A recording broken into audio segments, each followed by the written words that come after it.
Ça. Alléluia. Et Dieu nous a donné cet ordre-là. Et Dieu nous a donné cet ordre-là. Il dit de sortir. Mais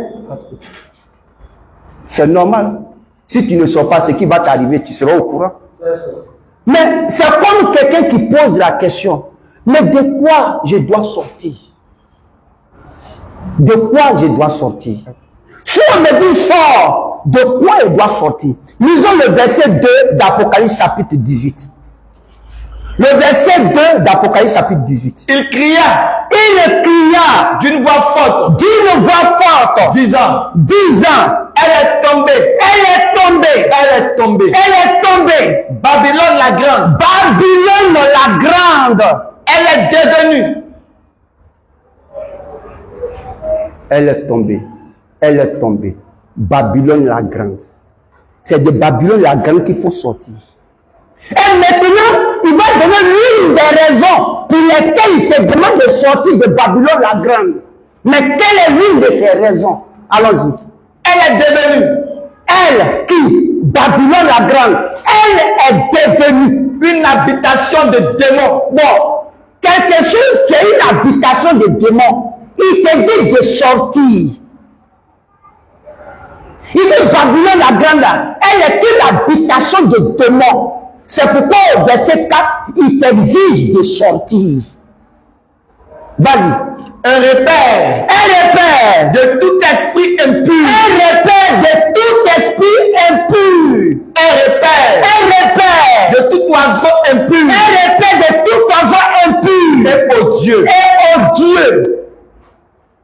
Oui. Vas-y. Parce que. Alléluia. Amen. Voilà l'une des raisons. On ne parle pas de Babylone d'abord. On ne va pas parler de ça. Mais on va demander pourquoi il te dit de sortir. Pourquoi lui, il t'exige de sortir de Babylone? Il te dit de sortir parce que Babylone, là, elle est devenue une habitation de démons. C'est ça. Mais comment tu peux habiter dans une habitation de démons? C'est ça. En réalité, c'est pour ton bien que Dieu dit de sortir. Oui. Parce qu'elle est une habitation de démons et un repère de tout oiseau impur. Mais il dit de sortir. C'est normal. Si tu comprends ce que c'est, mais c'est normal de sortir. Dieu t'exige de sortir de quelque part, tu dois obéir à l'ordre ou au commandement donné par Dieu. Si tu n'obéis pas, tu es au courant. Si tu n'obéis pas, tu es au courant. Mais qu'est-ce qu'il a dit? Qu'est-ce qu'il a dit encore dans Apocalypse 18? Il dit, elle est tombée. Babylone la grande. Là, si on te dit quelqu'un est tombé, c'est qu'il s'agit de quoi? C'est sa chute. Amen. C'est sa chute. Donc déjà, Babylone la grande là, sa chute même a été déjà prédite. Révisons le verset 2 d'Apocalypse. Il cria d'une voix forte, disant, elle est tombée. Babylone la grande. C'est bon. Vous avez vu ça? Amen. Mais quelqu'un qui est tombé, c'est que c'est sa chute. Elle est tombée, Babylone la grande. Mais c'est pourquoi il est quitté dedans. Elle est tombée. Elle a chuté. Elle est devenue une habitation de démons. Il te dit de quitter dedans. Il te demande de sortir. Maintenant, si toi, tu ne sors pas, tu es au courant de ce qui va t'arriver. C'est ça. Il dit, sortez de la grande Babylone, mon peuple.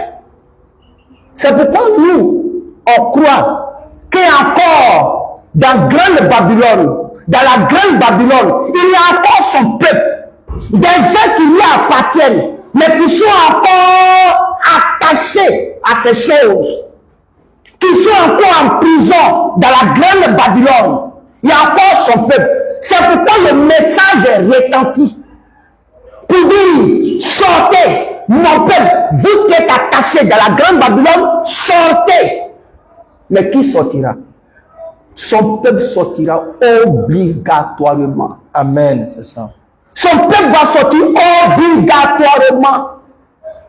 Dans Jean 6, verset 44. Dans Jean 6, verset 44. Dans Jean 6, verset 44.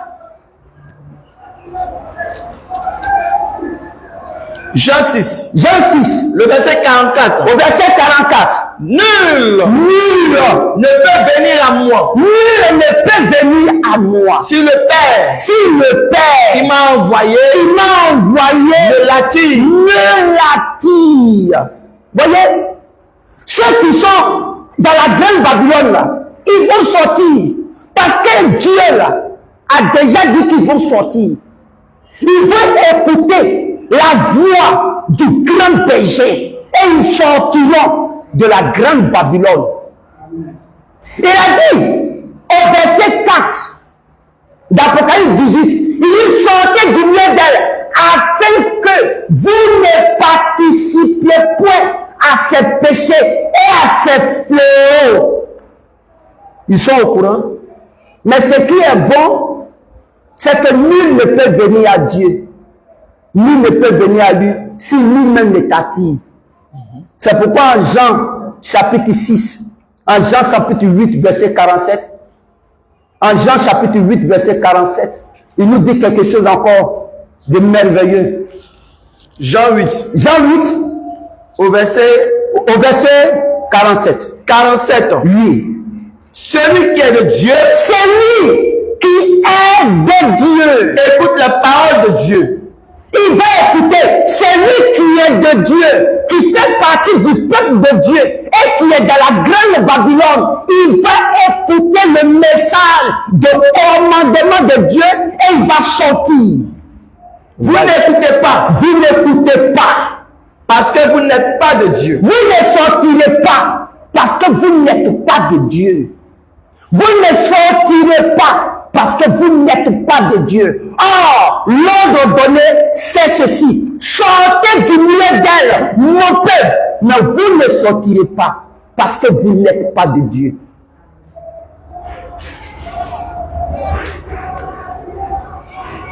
Vous n'allez pas sortir parce que vous n'êtes pas de Dieu. Or, si vous êtes de Dieu, vous allez écouter sa voix. Jean 10, 26 à 28. Lisons Jean chapitre 10, 26. Jean chapitre 10, verset 26 à 28. Mais vous ne croyez pas Vous ne croyez pas. parce que vous n'êtes pas de mes brebis. Vous ne croyez pas. Vous n'écoutez pas parce que vous n'êtes pas de mes brebis. Oui. Mes brebis entendent ma voix. Mes brebis, là, ils entendent ma voix. Je les connais Je les connais. et elles me suivent. Et elles me suivent. Oui. Oui. Je leur donne la vie éternelle Je leur donne la vie éternelle. et elles ne périront jamais. Et elles ne périront jamais. Et personne Ne ne les ravira de ma main. Et personne ne les ravira de ma main. C'est parce que vous êtes de Dieu que l'ordre donné, le commandement de Dieu adressé à son peuple qui est dans Babylone, c'est parce que vous êtes de Dieu que vous allez sortir. Amen. Si vous n'êtes pas de Dieu, vous ne sortirez jamais. Alors, vous allez participer à ces fléaux. Vous allez participer à ça. Alors, la chute même de la grande Babylone avait déjà été annoncée. Et j'ai dit que c'est un texte prophétique qui va s'accomplir tôt ou tard. Il dit, elle est déjà tombée. Elle est tombée. Il avait déjà vu la grande Babylone tomber. Regardez même dans Apocalypse 14. Dans Apocalypse 14, verset 8. La même chose avait été dite en avance, avant même le chapitre. Avant même le chapitre 18. Apocalypse 14, verset 8. Apocalypse 14, verset 8. Apocalypse 14, le verset 8. Au verset 8, oui. Et un autre, un second ange puissant. Un second ange puissant. Un second ange. Oui. Suivi. En disant. Elle est tombée. Elle est tombée. Elle est tombée. Elle est tombée. Babylone la grande. Babylone la grande. Qui a abreuvé toutes les nations. Qui a abreuvé toutes les nations. Du vin de la fureur de son impudicité. Du vin de la fureur de son impudicité. Elle est tombée. Elle est tombée. Babylone la grande. Cela avait été déjà annoncé qu'elle est tombée. Et effectivement, vous allez voir ça. Alléluia. Amen. Mais quand il a dit ça aussi, c'est pas terminé. Hein. Il a annoncé sa chute et sa destruction, son jugement, le jugement de la grande Babylone. Voilà les raisons pour lesquelles il faut sortir.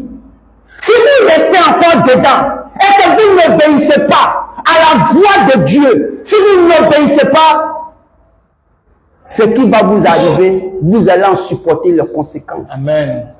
Oui. Il a dit, sa chute a été prédite, sa destruction, son jugement aussi a été prédit. On va lire Apocalypse chapitre 16. Lisons Apocalypse chapitre 16. Voyons quelque chose, ce qui est écrit dans Apocalypse chapitre 16. Voyons quelque chose là-bas. Apocalypse chapitre 16. Oui, Apocalypse chapitre 16, 19. Au verset 19. Voilà, au verset 19, oui, au verset 19. Et la grande ville. Et la grande ville. Fut divisée en 3 parties. Fut divisée en 3 parties. Et les villes des nations tombèrent. Et les villes des nations tombèrent. Et Dieu se souvint de Babylone la grande. Et Dieu se souvint de Babylone la grande. Pour lui donner la coupe du vin de son ardente colère. Oui. Vous avez vu ça? Dieu se souvint. Parce que la colère qui va déployer sur Babylone la grande, c'est très grave. Vous ne pouvez pas supporter la colère de Dieu. C'est ainsi qu'il demande de sortir. Mais son peuple sortira obligatoirement. Ceux qui lui appartiennent. Lorsqu'ils vont entendre le cri de l'appel de Dieu, ils obéiront. Le message est, sortez du milieu d'elle. Alors, ce message, par la proclamation de l'évangile de Dieu, en ce temps de la fin de la grâce, par la proclamation de cet évangile, ils vont entendre. Ils vont entendre. Et ils vont obéir. Et ils vont suivre leur sauveur. Amen. Afin qu'il leur donne la vie éternelle. Amen. Ils vont sortir. Mais regardez ce qu'il est dit. Même dans le chapitre 18, au verset 6, jusqu'au verset 10, au chapitre 18. Payez-la, comme elle a payé. Et rendez-lui au double. Selon ses œuvres. Dans la coupe où elle a versé. Oui. Versez-lui au double. Oui. Autant elle s'est glorifiée. Et plongée dans le luxe. Autant donnez-lui de tourments et de deuil. Donnez-lui autant de tourments et de deuil. Et parce qu'elle dit en son cœur. Et parce qu'elle dit en son cœur. Je suis assise en reine. Et je suis point veuve. Je ne verrai point de deuil. À cause de cela. À cause même de ce qu'elle dit là. En un même jour. Ces fléaux arriveront. La mort, le deuil et la famine. Et elle sera consumée par le feu. par le feu. Car il est puissant. Il est puissant. Le Seigneur Dieu qui l'a jugé. Et, Vas-y. et tous les rois de la terre Et tous les rois de la terre qui se sont livrés avec elle qui se sont livrés avec elle à l'impudicité, à l'impudicité, au luxe, pleureront et se lamenteront à cause d'elle. Car ils verront la fumée de son embrassement. Oui, Se tenant éloigné dans la crainte de son tourment. Ils diront malheur, la grande ville Babylone, oui, la ville puissante, en une seule heure est venu ton jugement. est venu ton jugement.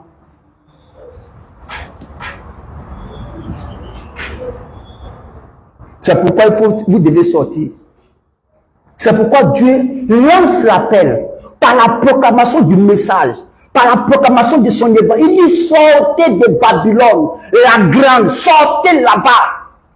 Il n'y a pas de salut là-bas. Sortez, mais seulement des gens sincères, croyants, mais qui sont retenus captifs dans la grande Babylone. Le temps viendra pour chacun d'eux d'entendre le message de Dieu et ils sortiront obligatoirement. Amen. Parce qu'il a dit, sortez mon peuple.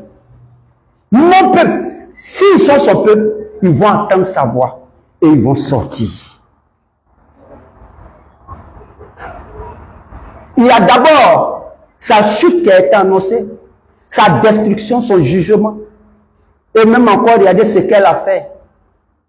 L'une des raisons encore pour lesquelles il demande aux gens de sortir, l'une des raisons, lisons au verset 3 d'Apocalypse chapitre 18.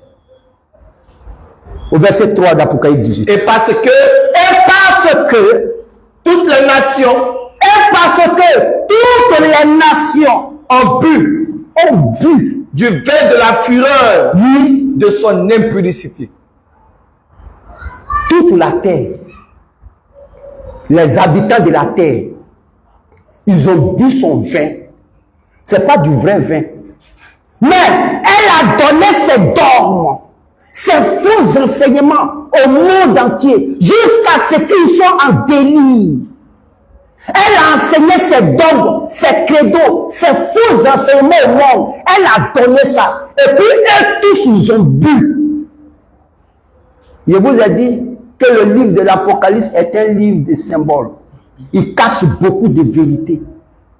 Et ce sont ces vérités-là, une par une, on est en train de déceler.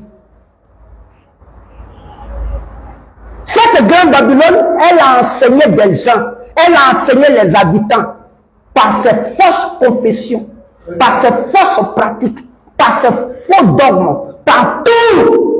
Elle a livré la terre entière. La terre était en délit, énivrée par tout ce qu'elle a enseigné au monde. Elle a donné ça comme obligation au monde.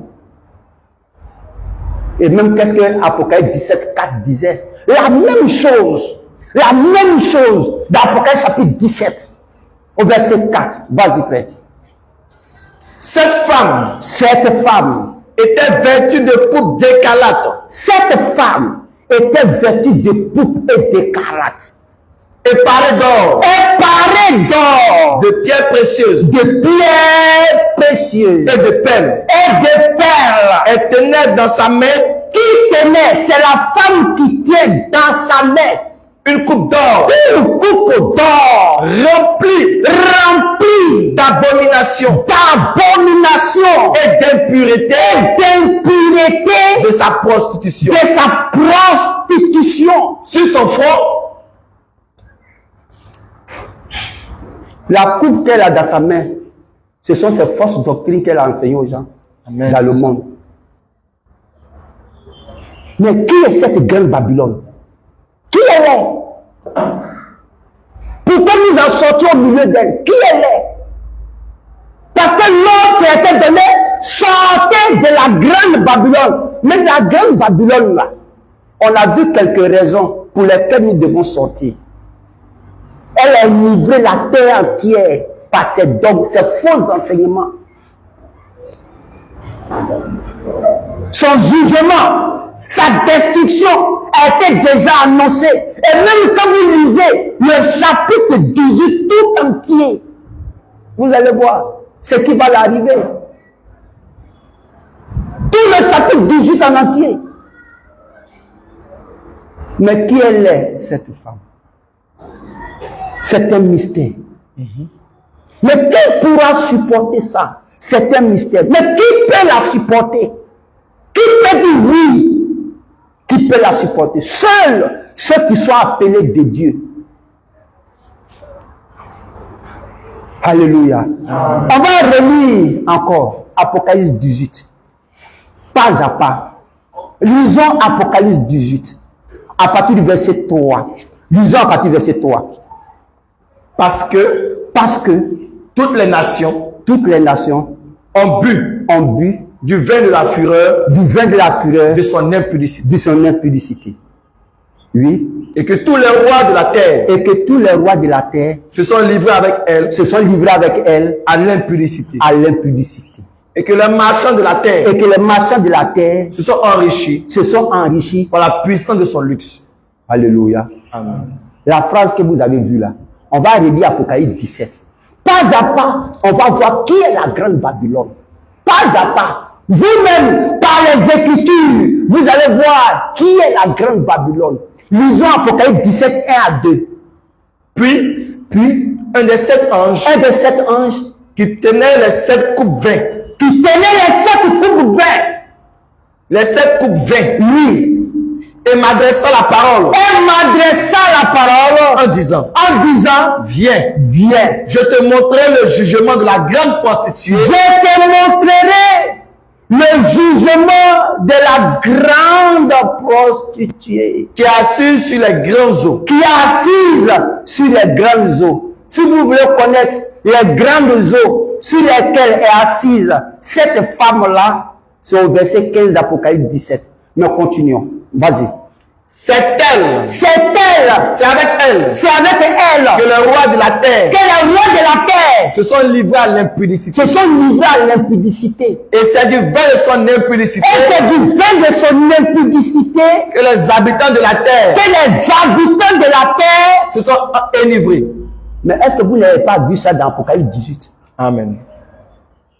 Ce qu'on a lu dans Apocalypse 18, verset 3, là, c'est ce qu'on retrouve dans Apocalypse 17, 1 et 2. Or, dans le spirituel, lorsqu'il est parlé de femmes, il s'agit de l'Église. Ici, il s'agit de l'Église. La femme dont il est question, il s'agit d'une grande Église. Et nous, on va voir, c'est de qui il s'agit. Alléluia. Amen. Alléluia. On va lire encore Apocalypse 18, verset 4. Apocalypse 18, allons au verset 16. Lisons le verset 16. Voilà. On va voir quelque chose, frère. Le verset 16 d'Apocalypse 18. Et ils diront, malheur, la grande ville, qui était revêtue de félin, oui, de pourpre, et d'écarlate. Ah.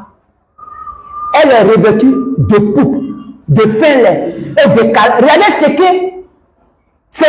ce qu'avec quoi elle est revêtue de pourpre, de félin, d'écarlate. Lui, et parée d'or. Et elle est parée d'or. De pierres précieuses. Et de perles.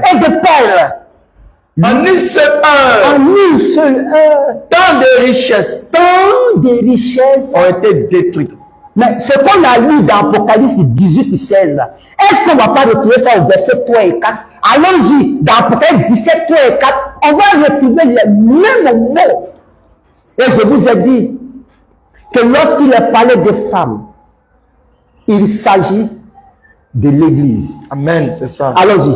Apocalypse 17, 3 à 4. Et il me transporta en esprit. dans un désert. Et j'ai vu une femme assise. Et j'ai vu une femme assise sur une grande bête écarlate. Plein de noms de blasphème. Ayant 7 têtes et 10 cornes. Cette femme. Mais là il dit, cette femme-là était revêtue de pourpre. Mais c'est pas ce qu'on a vu dans Apocalypse 18 et 16. Amen. Cette femme était revêtue de pourpre et d'écarlate. Et parée d'or. De pierres précieuses. Et de perles. Elle tenait dans sa main. Une coupe d'or. Alléluia. Amen. Dans Apocalypse 17 là, 3 à 4 là, c'est ce qu'on revoit, les mêmes descriptions là, c'est ce qu'on retrouve dans Apocalypse 18 et 16. Elle est parée d'or, d'écarlate, de fin lin. Elle dit toutes ses richesses en une seule heure. Or, je vous disais que lorsqu'il est parlé de femmes dans le domaine spirituel, il s'agit de l'Église. Lisons Apocalypse chapitre 17, verset 15, voix. Lisons Apocalypse 17 et 15. On va voir quelque chose rapidement et on va avancer. Et il me dit, les eaux que tu as vues, sur lesquelles la prostituée est assise, ce sont des peuples, des foules, des nations, et des langues. Une femme, une église, c'est elle qui a autorité sur tout cela. Amen. C'est une femme. Mais la femme ici, c'est pas une femme naturelle, mais c'est une église puissante. Amen. Riche, ornée de toute richesse. C'est elle là. Elle dirige le monde, le peuple. Mais un jour, on parlera de la bête sur laquelle elle chevauche. Mais pour l'instant, qui est cette grande Babylone? On a de voir un peu que c'est une femme.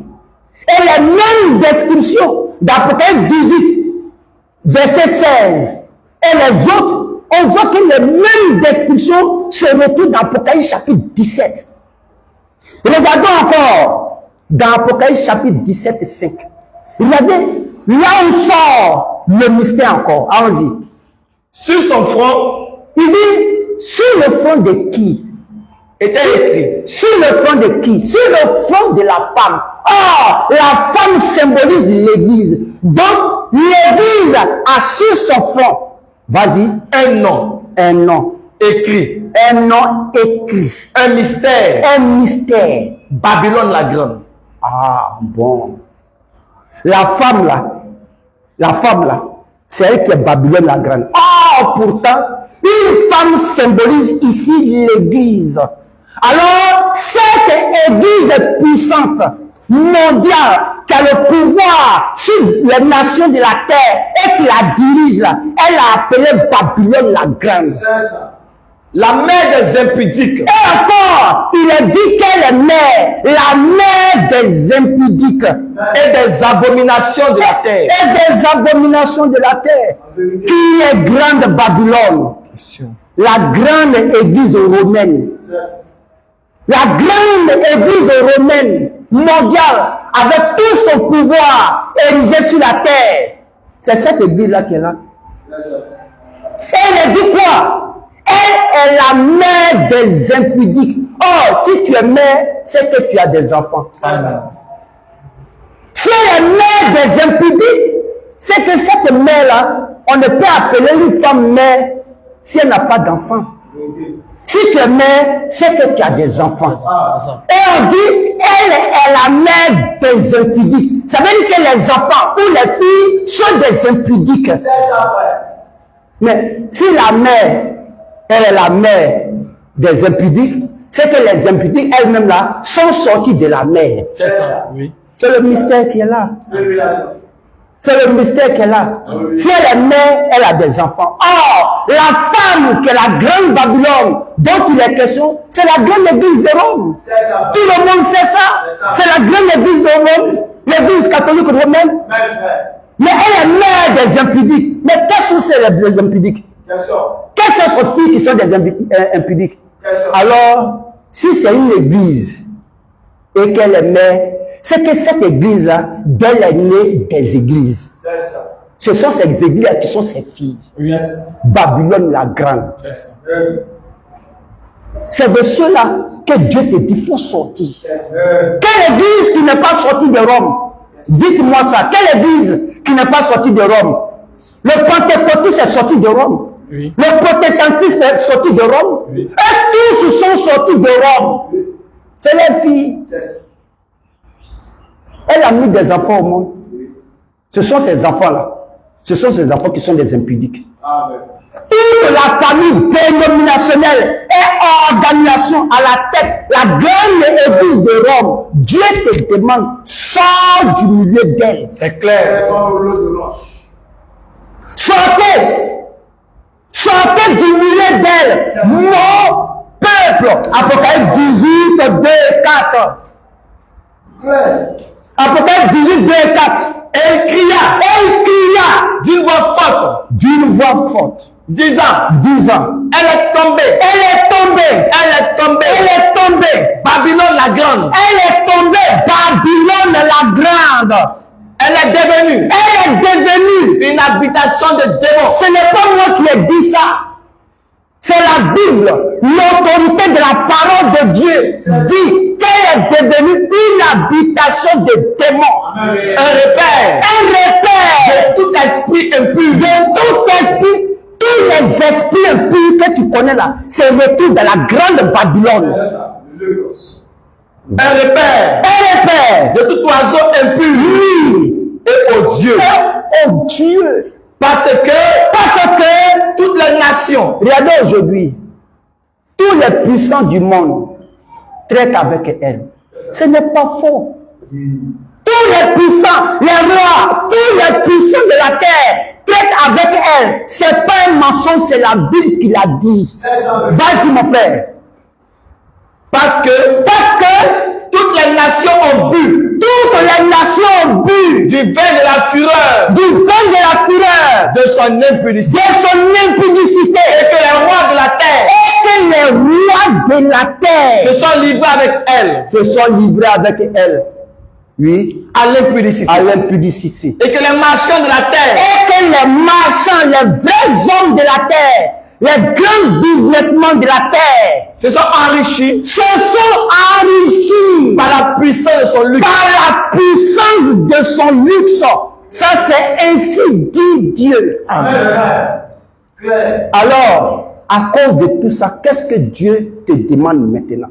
Et maintenant j'entends du ciel une autre voix qui disait,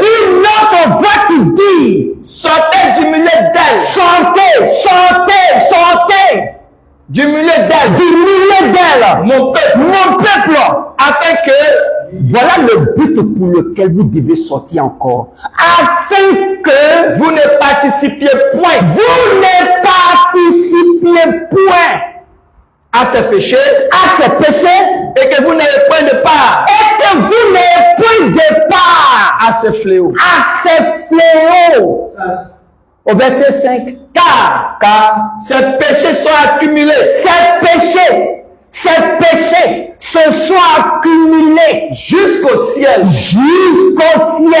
Et Dieu s'est souvenu de ses iniquités. Dieu lui-même s'est souvenu de ça. Qu'est-ce que Babylone? Dans une autre signification, Babylone veut dire la porte du ciel. Babylone veut dire confusion. C'est pourquoi la première tour de Babel, ils ont dit qu'on va construire jusqu'à ce qu'on va arriver au ciel, selon Genèse 11. Mais cette Babylone-là, ça c'est en vent, ça c'est passé ça. Mais maintenant là, cette Babylone dont le palais d'Apocalypse 18 là, c'est celle-là dont on a dit son nom. La grande église de Rome. Oui. Qui ne sait pas ça? Qui ne sait pas ça? Et qui ne sait pas qu'un protestant vient des catholiques? Qui ne sait pas? Qui ne sait pas qu'un protestant vient des catholiques? Qui ne sait pas que les évangéliques viennent des catholiques? Qui ne sait pas que tout cela, mais c'est pourquoi qu'un père dit, mes enfants, ne vous fâchez pas. Venez. Elles ont été celles de leur maman. Il n'y a pas, toutes ces églises sont tous des trinitaires. On les a bu, ce verre-là. Même les hommes de la terre sont devenus trinitaires. Et tous font le signe de la croix. Ils ont bu ça, est-ce que c'est faux? Un pentecôtiste, c'est un trinitaire. Un méthodiste, c'est un trinitaire. Ils sont tous trinitaires. Ils ont la même doctrine de base, la Trinité. Dieu en toi. Ils ont ça. Même si d'autres ne le disent pas, mais d'une partie, l'autre a pris ça pour partir. S'il ne baptise pas bébé, mais il adore Marie. S'il n'adore pas Marie, c'est qu'il fait quoi? Il baptise au nom du Père, du Fils et du Saint-Esprit. C'est ça laquelle a donné aux hommes pour boire. C'est son vin d'impudicité, sa fornication. C'est une fornication spirituelle. C'est ça la Dieu dit, il faut sortir dedans. Parce que Babylone veut dire confusion. Il faut sortir de la confusion. Tout ce qui ne vient pas de Dieu, tout enseignement qui n'émane pas de Dieu, sort de cette confusion. C'est Babylone la grande. Amen. Au nom du Père, du Fils et du Saint-Esprit. Qui a envoyé ça au monde ici? Qui a envoyé ça? C'est Pierre? C'est Paul? C'est Thomas? C'est Paul? Qui a envoyé ça? C'est l'église de Rome. Est-ce que ça on en a besoin? Même les historiens sont d'accord avec ça. Ah, les historiens même sont d'accord avec ça, c'est pas moi. Hein? Dieu le Père, Dieu le Fils et Dieu le Saint-Esprit. Amen. Qui a envoyé ça?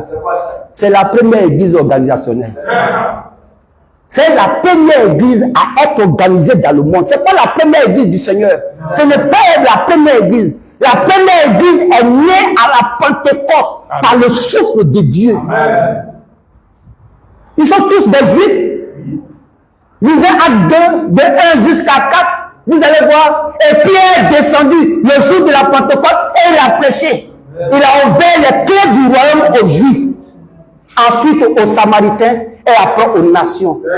Qui a dit que l'église catholique romaine est la première église? Qui t'a dit ça? C'est eux qui ont écrit que nous, la première église. Si tu demandes à Pierre, il va dire c'est faux. Amen. Ouais, c'est ça. Faux. Et c'est tout ce tohu venu là. C'est de ça que Dieu dit sort. Maintenant, si tu laisses dedans et puis tu meurs, les feux de l'enfer sont ouverts pour toi. Il n'y a pas d'embouteillage. C'est libre pour donner bien. C'est pas parce que tu aimes ta maman. Non, ma maman là, elle m'a dit qu'elle est née catholique, elle va mourir catholique. En cas de quoi ça? C'est son problème, elle est née catholique, elle va mourir catholique. C'est son problème. C'est Dieu qui a dit, moi, il n'y a rien dit. Il dit sort, c'est pas moi qui te dis de sortir, hein. C'est Dieu qui dit sort. Même si tu penses que ta mère est née catholique, elle va mourir catholique, il n'y a pas de problème. Tu vas voir l'enfer à l'œil de certitude. Alléluia. Tu vas voir l'enfer à l'œil de certitude. Claire. Amen. Quand tu leur dis, mes frères, l'église catholique est faux, les trains sont faux, et tous sont faux, il dit, mais vous là même là, vous êtes quel genre de chrétiens même? C'est vrai. Aïe. Nous sommes les chrétiens de la Bible. C'est ça. Tout ce qui ne vient pas ici, dont le témoin ne se trouve pas ici, là, c'est pas chrétien. C'est ça. C'est pas chrétien. Amen. Je n'ai jamais vu Dieu qui a trois têtes. Un Dieu qui est trois. Et dans son corps, là, il y a trois personnes dedans. Trois personnes distinctes, divines, mais qui ne sont pas jaloux. C'est pas ça. Le Père n'est pas jaloux. Le Fils aussi n'est pas jaloux. Le Saint-Esprit aussi n'est pas jaloux. Mais les trois sont d'accord. Mais ils sont dans une seule personne. Mais si tu demandes à Pierre, il va dire abomination. Comédie spirituelle. Quel chrétien dans la Bible a une fois été baptisé au nom du Père, du Fils et du Saint-Esprit? Qui est ce chrétien-là? On l'a pas vu, mais c'est après les apôtres qu'on a vu ça. C'est après les apôtres qu'on a vu ça. C'est de tout ce pays, cette confusion-là. Dieu dit, sortez mon peuple. Si tu entends ça, sors. Si tu restes dedans, bon là, même Satan est mieux que toi. Pas au moins Satan, lui, il sait. Mais toi, au moins, tu as donné le temps de t'avertir. Toi, tu ne veux pas. On te parle chaque jour. On parle dans ton oreille. Tu dis non, mais vous savez, l'église catholique, hein, c'est la première église. Hein? C'est la première église. Qui t'a dit ça même? Même Pierre que vous considérez étant le premier pape, il n'a jamais baptisé comme ça. C'est ça. Mais où est quitté chapelet? Hein? Tu priais chapelet de bouddhiste. Tu rumines les chapelets. Mais c'est quitté où? Même Pierre, Paul, aucun apôtre ni disciple n'a utilisé un chapelet de la Bible. Mais vous croyez le chapelet? Vraiment, que Dieu vous délivre de la puissance de Satan. Et Paul s'est écrit, il dit, mais qui vous a ensorcelé? Galates 3, verset 1. Mais qui vous a ensorcelé? Sortez de la grande Babylone. Qui vous a ensorcelé? Galates 3, verset 1.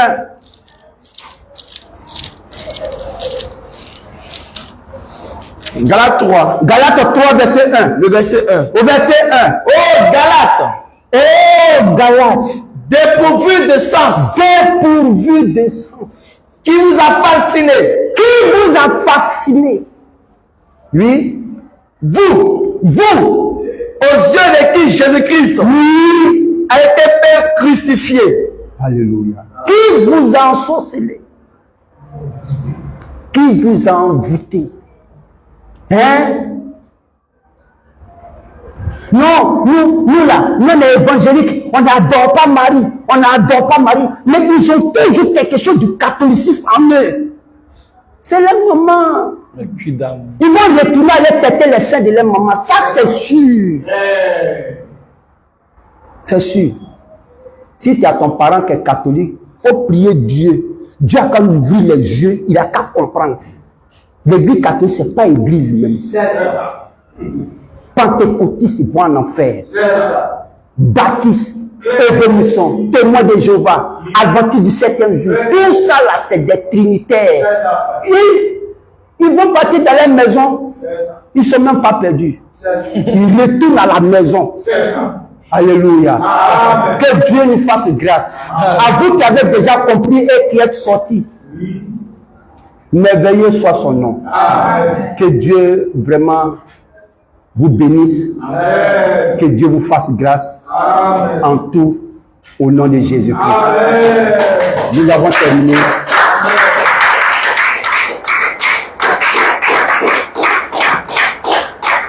C'est ça le message.